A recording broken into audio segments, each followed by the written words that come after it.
या कुक्षि विवरे कृत्वा स्वयं रक्षति सर्वतः नमामि जननीं देवीं परां प्रकृतिरूपिणीं कृच्छेण महता देव्या धारितोऽहं यथोदरे तत्प्रसादात् जगद्दृष्टं मातुर्नित्यं नमोऽस्तु ते पृथिव्या यानि तीर्थानि सागरादीनि सर्वतः वसन्ति यत्र तां नौमि मातरं भूतिहेतवे మాతృదేవో భవ పితృదేవో భవ.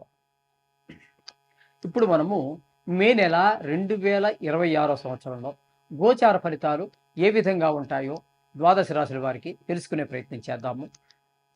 ఇందులో ముఖ్యంగా మే నెలలో వచ్చేటటువంటి విశేషమైన దినాలు, వాటిని పర్వదినాలు అనుకోండి, లేదా విశేషమైన దినాలు అనుకోవచ్చు. అంటే పర్వదినాలు అంటే కేవలం దేవుడికి సంబంధించినటువంటివి. విశేషమైన దినాలు అన్నట్టయితే అది వేరే సంబంధంగా ఉంటుంది. ఏదో సబ్జెక్ట్లో అంటే దేవుడికి సంబంధం లేనటువంటి విషయాల్లో దాన్ని మనం విశేషమైన దినాలుగా మనం పరిగణిస్తూ ఉంటాము. ఇక్కడ మే నెలలో వచ్చేటటువంటి విశేష దినాలు, పర్వదినాల గురించి ముందుగా తెలుసుకుందాం. ఈ 1వ తారీఖు, మే 1వ తారీఖున దీన్ని మే డే అంటారు. మే నెలలో వచ్చేటటువంటి మొదటి రోజుని మే డే అంటారు. ఇది ప్రపంచవ్యాప్తంగా జరిగేటటువంటి ఒక పండగ. ప్రపంచవ్యాప్తంగా మొత్తము అన్ని గవర్నమెంట్‌ల్లోనూ కూడా, అన్ని ప్రభుత్వాలు కూడా ఆ రోజున సెలవును ప్రకటిస్తాయి. కారణం ఏంటంటే అది కార్మికులు దినోత్సవం. కార్మికులందరూ ప్రపంచంలో ఉండేటటువంటి కార్మికుల ద్వారానే నడిచేది. నాయకత్వాల వల్ల నడిచేది చాలా తక్కువ. కార్మికులతోటే ఈ ప్రపంచం నడుస్తోంది. నేను లక్షాధికారిని, నాకు 4 కార్లు ఉన్నాయంటే నీ వల్ల ఏమీ కాదు.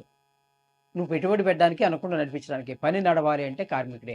అటువంటి కార్మికులకు సంబంధించినటువంటి దినము మేడే. వాళ్ళకి ఒక పండగ చేయవలసిందే ఖచ్చితంగా. అసలు వాళ్ళకే చేయాలి. అందుచేత మే డే అనేటటువంటి కార్మికులకు సంబంధించినటువంటిది. ప్రపంచంలో ఉన్న కార్మికుల ద్వారానే ప్రపంచం నడుస్తుంది కాబట్టి ఈ మే డేని మాత్రం ఒక కార్మిక దినోత్సవంగా జరుపుకుంటారు ప్రపంచవ్యాప్తంగా. ప్రపంచవ్యాప్తంగా జరిగేటటువంటి పండుగ మరొకటి లేనే లేదండి ఈ మే డే తప్పితే. చేత ఖచ్చితంగా చేసుకోవాలి. ఓకే. ఇక 4వ తారీఖు 5వ నెలలో డొల్లు కర్తరి అంటారు. కార్తరి అంటే మనకి కృత్తికా నక్షత్రం వచ్చేటటువంటి ఏ నెలలో వస్తుందో దాంట్లో ఆ కృత్తికా నక్షత్రం దాన్ని కర్తరి అంటారు. అది బాగా చైత్రం, వైశాఖంలోనే ఎక్కువగా వస్తూ ఉంటుంది. కాబట్టి ఇక్కడ మీకు ఏమవుతుందంటే మామూలుగా వేసవకాలం ఎప్పుడు కూడా మనకి వైశాఖం, చైత్రం, వైశాఖం, ఆషాఢం ఇక్కడ వరకు ఉంటూ ఉంటుంది బాగా ఎక్కువగా. ఇక్కడ మనకి ఈ డొల్లు కర్తరి అనేటటువంటి దానిలో ఎండలు బాగా తీవ్రంగా ఉంటాయి. అప్పుడు అటువంటి సమయాల్లో మట్టి సంబంధించినటువంటి అంటే పొలం పనులు కానీ, లేదా చెక్కకి సంబంధించినటువంటి పనులు కానీ చెయ్యరు. ఇది ఒక నిషిద్ధం ఉంది ప్రపంచవ్యాప్తంగానే. అంటే మనం ముఖ్యంగా మన హిందూ దేశంలో, దేశవ్యాప్తంగా ఈ కర్తరిలో అంటే ఇప్పుడు మనకి భారతదేశంలో మనకి కర్తరి వేసవకాలం, కొన్ని దేశాల్లో ఇది చలికాలం కూడా అవ్వచ్చు. అంచేత అందరికీ లేదండి. మన భారతదేశంలో జరిగేటటువంటి విషయాల్లో దీన్ని డొల్లు కర్తరి అంటారు. మట్టి పనులు, చెక్క పనులు చేయరు. దాని తర్వాత అదే కర్తరి ఉండంగానే దాన్ని మనం నిజ కర్తరి అంటే మరింత తీవ్రత అవుతాయి. ఎండలు తీవ్రత బాగా ఎక్కువ అవుతాయి అనమాట. 11వ తారీఖు నుంచి ప్రారంభమవుతుంది. అక్కడ వరకు అలా. 12వ తారీఖు మహానుభావుడు ఆంజనేయ స్వామి వారి యొక్క జయంతి. దీని గురించి కాంట్రవర్సీలు ఉన్నాయనుకోండి. మా తిరుపతిలోనే పుట్టాడని ఒకడంటే, మా ఏజ్లో పుట్టాడని ఒకడంటే, మరో దగ్గర అంటే కిష్కిందలో పుట్టాడని మరొకడంటే, అనేక రకాలు ప్రతి విషయంలోనూ కూడా గతించి బాటును. ఇప్పుడు ప్రస్తుతం నడుస్తున్న దాని మీద మనకి కాంట్రవర్సీ ఉండదండి. గొడవలు ఏముంటాయి? అందరికీ కళ్ళ ముందు కనబడుతూ ఉంటుంది. జరిగిపోయిన దాని మీద నలుగురు 4 అభిప్రాయాలు. అక్కడికి వాడు వీడు చూసింది లేదు, వీడు చూసింది లేదు, నేను చూసింది ఎవరు చూసింది లేదు. కాబట్టి నలుగురు దగ్గర 4 అభిప్రాయ భేదాలు వస్తూ ఉంటాయి. అంత మాత్రం చేత మనం దేవుని తక్కువ చేయవలసిన పని లేదు. ఒకవేళ ఆ ప్రాంతంలో వాళ్ళు దాన్ని నమ్మితే ఆ ప్రాంతంలో ఆ రోజున వాళ్ళు చేసుకోండి ఆ పండగను. ఈ ప్రాంతం వాళ్ళు ఈ రోజున చేసుకుంటారు. ఈ విధంగా ఉంటుంది. ఇకపోతే 14వ తారీఖున ఇంచుమించుగా 14, 15 తారీఖుల్లోనే ఇప్పుడు కూడా రవి సంక్రమణం జరుగుతూ ఉంటుంది. ఒక రాశి నుంచి మరొక రాశిలోకి జరుగుతూ ఉంటుంది. ఈ విధంగా 14వ తారీఖున మనకి వృషభ రాశిలో ప్రవేశిస్తూ ఉన్నారు సూర్యభగవానుడు. ఇక ప్రతి నెలలోనూ కూడా వచ్చేటటువంటి మాస శివరాత్రి. ఆ మాస శివరాత్రి 18వ తారీఖు చాలా పరమ పుణ్యమైనటువంటి, పవిత్రమైనటువంటిది. ఆ రోజున కనుక అభిషేకం చేసుకున్నట్టయితే ఈశ్వరుడికి చాలా విశేషమైన ఫలితం లభిస్తుందని పెద్దలు చెప్పారు. అలాగే 25వ తారీఖు కృత్తికా నక్షత్రం వెళ్ళిపోయిన తర్వాత వచ్చేటటువంటి నక్షత్రం రోహిణి నక్షత్రం. ఈ రోహిణి నక్షత్రం కృత్తిక కంటే కూడా భయంకరమైనటువంటి ఎండలు ఉంటాయి. రోహిణి కాతులో రోలు అంటే తెలుసు కదంటే రాతితో చేస్తారు. అటువంటి రాళ్ళతో చేసినటువంటి రోళ్ళు కూడా పగిలిపోతాయి అని అంటే అంత తీవ్రంగా ఉంటుందని చెప్పడం కోసం రోహిణి కాతులో రోళ్ళు కూడా పగిలిపోతాయని ఒక పెద్ద ఒక సామెతగా ఉంది. రోళ్ళే పగిలిపోతే మనం ఉంటామండి. భరించడం చాలా కష్టము అనే ఉద్దేశంలో ఆ మాట అన్నారు అది. ఇకపోతే 17వ తారీఖు నుంచి ఈ నెలలో వచ్చేటువంటి విశేషం ఏంటంటే, ఈ మే నెలలో అధిక జ్యేష్ఠ మాసం వస్తోంది. 4 సంవత్సరాలకు ఒకసారి మనకి తెలుగు అదే మొత్తం భారతదేశంలో అధిక మాసం ఒకటి వస్తూ ఉంటుంది. వచ్చేటటువంటి కొద్దిపాటి చిన్ని బిట్లన్నీ మిగిలిపోయినవన్నిటిని కలిపి వీటిని లెక్క సరిచేయడం కోసం అని చెప్పేసి 4 సంవత్సరాలకు ఒకసారి మనకి అధిక మాసం అని ఒకటి వస్తూ ఉంటుంది. అధిక మాసంతో లెక్కంతా కరెక్ట్‌గా సరిపోతుంది. ఇంకా ఏ ఇంగ్లీష్ క్యాలెండర్ కాదు, మరి ఏ క్యాలెండర్ అన్నా తీసుకోండి ప్రపంచంలో. ఇలాంటిగా విశేషంగా ఒక అధిక మాసం వచ్చి మొత్తం 365 రోజుల్ని సరిపెట్టేటటువంటి పద్ధతి వేరే ఏ మతంలో గాని, ఏ మతం యొక్క పంచాంగాల్లో కానీ లేదు. ఇది హిందువుల యొక్క గొప్పతనం. ఇది మన హిందూ క్యాలెండర్ యొక్క గొప్పతనం. కాబట్టి అధిక మాసంలో వచ్చేటటువంటి విశేషం ఏంటంటే, లెక్క సరిపోతుంది కానీ, అప్పుడు కొంత గ్రహాల యొక్క శక్తి తగ్గిన కారణంగా శుభ కార్యాలు ఏవి నిర్వర్తించరు. అంటే గృహప్రవేశాలు గాని, గృహ శంకుస్థాపనలు గాని, గుడి ప్రతిష్ఠ గాని, పెళ్ళిళ్ళు గాని, వివాహాదులు గాని ఇట్లాంటివి ఏవి జరగవు. అది గమనించుకోవాలి. ఇది ఈ నెలలో వచ్చేటటువంటి విశేషమైనటువంటి పర్వదినాలు అనండి, లేదా విశేషమైన దినాలు. మేషరాశి వారికి గోచార ఫలితాలు ఏ విధంగా ఉంటాయో సశాస్త్రీయమైన పద్ధతిలో మనం తెలుసుకునేటటువంటి ప్రయత్నం చేద్దాము. ఈ మేషరాశి వారికి గురువు తృతీయ స్థానంలో సంచారం చేస్తున్నారు నెలంతా కూడా. తృతీయ స్థానంలో గోచార గురువు యోగించజాలడు. తద్వారా ఆయన ఇచ్చేటటువంటి ఫలితం ఏంటంటే, మనం చేసేటటువంటి పనులకి కనీసం బయట వాళ్ళే కాదు కదా, మన ఇంట్లో వాళ్ళు కూడా మనకి సపోర్ట్ చేయరు. ఆ విధంగా మనకి సపోర్ట్ లేకపోవడంతోటి మనం ఏకాగ్రమైపోయిన ఫీలింగ్ ఉంటుంది. అడుగు ముందుకు పడడం కష్టం అవుతుంది. ఒకవేళ మీరు సాహసం చేసి అడుగు ముందుకు వేసినా గురువు యొక్క సహకారం లేనిదే ఏ పని ముందుకు వెళ్ళదు. నష్టాలు వచ్చేటటువంటిది, ఆ పని పూర్తి కానటువంటి పరిస్థితులు ఏర్పడుతూ ఉంటాయి. ఈ విధంగా మనం మేషరాశి వారికి గురువు యొక్క ఫలితాలు చెప్పుకోవాలి. ఇకపోతే పంచమ స్థానంలో కేతు గ్రహ సంచారం జరుగుతోంది నెలంతా కూడా. అంటే ఇక్కడ చాలా కాలం ఉంటాడు అనుకోండి. మనం ఇప్పుడు చెప్పుకుంటున్నటువంటి మే నెల ఫలితాలు కాబట్టి, ఇక్కడ 5వ స్థానంలో కేతు గ్రహ సంచారం సంతానం మీద ముఖ్యంగా చెడు ప్రభావం చూపిస్తుంది. ఇప్పుడు జరగబోయేది కూడా వేసవి కాలం. పిల్లలకేంటి, ఎంతసేపు అది ఎండగా ఉందా, వానగా ఉందా, చల్లగా ఉంది లేదు, సమ్మర్ హాలిడేస్ ఇచ్చేశారు. ఇంకా వాళ్ళని ఎండలో మనం కంట్రోల్ చేయడం చాలా కష్టమైపోతూ ఉంటుంది. వాళ్ళు ఓ పట్టాన వినరు, వాళ్ళకి తెలియదు. పిల్లల్ని కొట్టలేము, కొడితే కూడా వాళ్ళకి అర్థమవుతుందని ఏం గ్యారంటీ లేదు. ఇటువంటి పరిస్థితిలో వాళ్ళకి ఎలాగ సెలవు హాలిడేస్ అన్ని కొంతమంది ఈ మధ్య ఈ సెలవుల్లో ఏదో సాధించేద్దాం అని ఏమీ సాధించలేరు. కానీ వాళ్ళు డబ్బుల కోసం ఏవో కొత్త కోర్సులు పెట్టేసి ఆ 15 రోజుల్లో ఏంటి వీడిని సకల విద్యా పారగతం చేసేస్తారు వాళ్ళు. ఇవన్నీ నాటకాలు చాలా చేస్తున్నారు ఈ విద్యా సంస్థలన్నీ కలిసి. అవి ఏమీ అవ్వవండి. పిల్లల్ని ఆడుకోనివ్వండి. అయితే ఇండోర్ గేమ్స్ ఆడుకోనివ్వండి. బయట ఎండలో ఆడొద్దు. ఇంటి లోపల ఉండి ఆడుకునేవి క్యారమ్స్ ఉన్నాయి, చెస్ ఉంది, చింతపిక్కలు ఉంటాయి, ఆడపిల్లలు గచ్చకాయలని అనేక రకాల ఆటలు ఉన్నాయండి. ఇదివరకన్నీ మేము అవి ఆడినవన్నీ అవే. కాబట్టి ఇండోర్ గేమ్స్‌లో వేసవికాలంలో చక్కగా ఆడుకోనివ్వండి. ఆటల వల్ల కూడా మెదడు పెరుగుతుంది.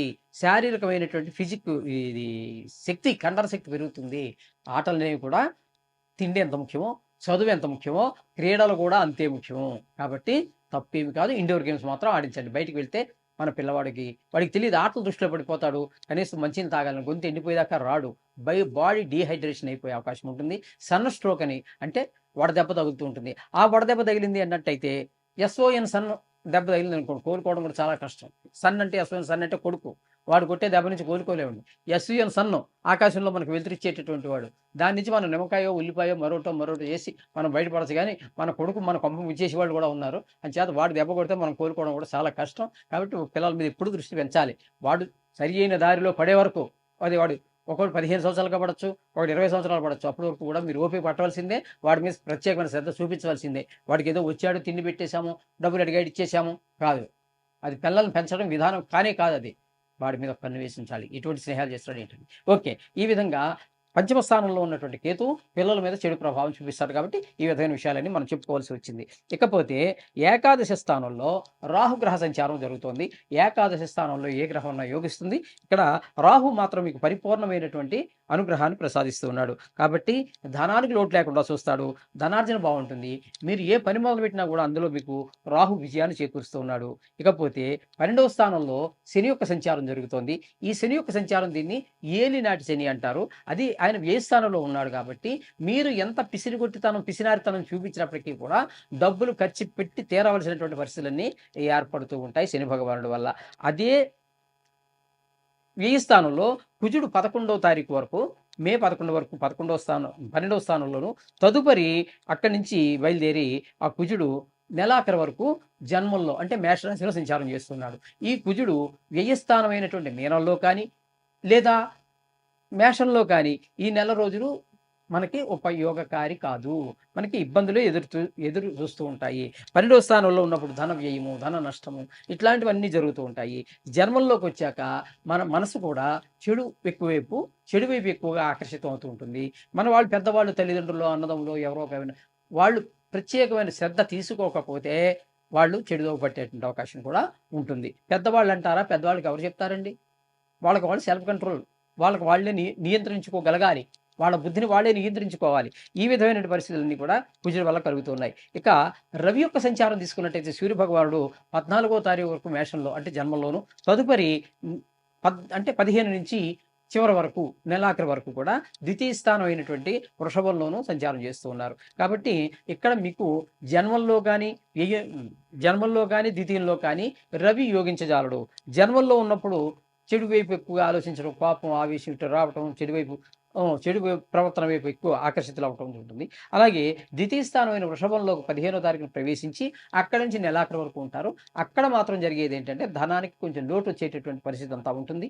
కంటికి సంబంధించినటువంటి వ్యాధులు ఉన్నట్టయితే కొంచెం ప్రకోపించేటటువంటి అవకాశం కూడా ఎక్కువగానే ఉంటుంది. అలాగే కుటుంబంలో కూడా ఆహ్లాదకరమైన పరిస్థితి ఉండదు. అందరికీ జలుబు, దగ్గు, ఒక్కో వేసవకాలం కదని ఈ విధంగా ఉంటుంది. మొత్తం మీద ఇబ్బందికరమైన పరిస్థితులే రవి కల్పిస్తూ ఉన్నాడు. ఇక బుధుడిని కనుక మనం తీసుకున్నట్టయితే 13వ తారీఖు వరకు జన్మంలో ఉంటున్నారు.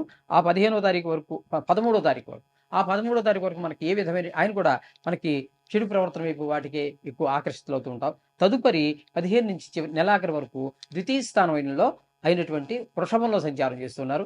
ఈ ద్వితీయ స్థానం 15 రోజులు మాత్రం మీకు అనుకూలమైన ఫలితాలని తప్పకుండా ఇస్తారు. ఎందుకంటే ద్వితీయ స్థానంలో బుధుడు మనకి ధనానికి లోటు లేకుండా, మాట బాగుండేటట్టుగా, అలాగే కుటుంబంతో ఆహ్లాదకరంగా ఉండేటట్టుగా, కంటికి సంబంధించినటువంటి వ్యాధుల్ని కొంచెం నియంత్రించి మనకి కొంచెం బాగుండే విధంగా బుధుడు మనకి అనుకూలమైన పరిస్థితులు ఉంటాయి. ఇక శుక్రుడిని కనుక మనం తీసుకున్నట్టయితే శుక్రుడు ద్వితీయ స్థానంలో 14వ తారీఖు వరకు 15 నుంచి నెలాఖరు వరకు ఆయన ద్వితీయ తృతీయ స్థానాలు రెండిట్లోనూ కూడా మంచి అద్భుతమైనటువంటి ఫలితాలు, ధనాలు లోటు లేకుండా చూస్తారు. అలాగే అందరి సహకారాలు అందించడానికి శుక్రుడు చేస్తూ ఉంటాడు. మొత్తంగా మనం కనుక చెప్పుకోవాలి అన్నట్టయితే ఈ మేషరాశి వారికి బుధుడు ఒక 15 రోజుల పాటు అనుకూలమైన ఫలితాలు ఇస్తూ ఉన్నారు. అలాగే శుక్రుడు 2 రాసుల్లో సంచరించినప్పటికీ కూడా శుక్రుడు మంచి శుభప్రదమైనటువంటి ఫలితాలన్నీ ధనస్థానంలో ఉన్నాడు కాబట్టి షేర్ మార్కెట్లో పెట్టుబడి పెట్టే వాళ్ళకి, ఈ టీవీ రంగంలో ఉన్న వారికి కూడా అనుకూలమైన ఫలితాలు ఇస్తూ ఉన్నాడు.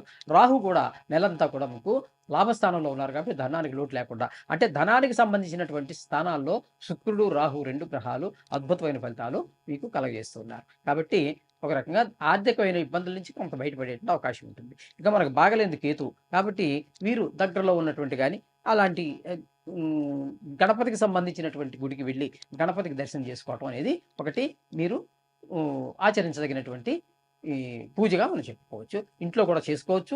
లేదు బయటికి వెళ్ళి దగ్గరలో గుడి ఏదైనా ఉన్నట్టయితే అక్కడ వేద మంత్రాలతో దాన్ని ప్రాణప్రతిష్ఠ చేసి ఉంటుంది. అక్కడ ఉన్నటువంటి అయ్యగారు అందరూ కూడా వేద మంత్రాలతో పూజ చేస్తారు కాబట్టి చక్కగా ఉండేట అవకాశం. శుభం భూయాత్.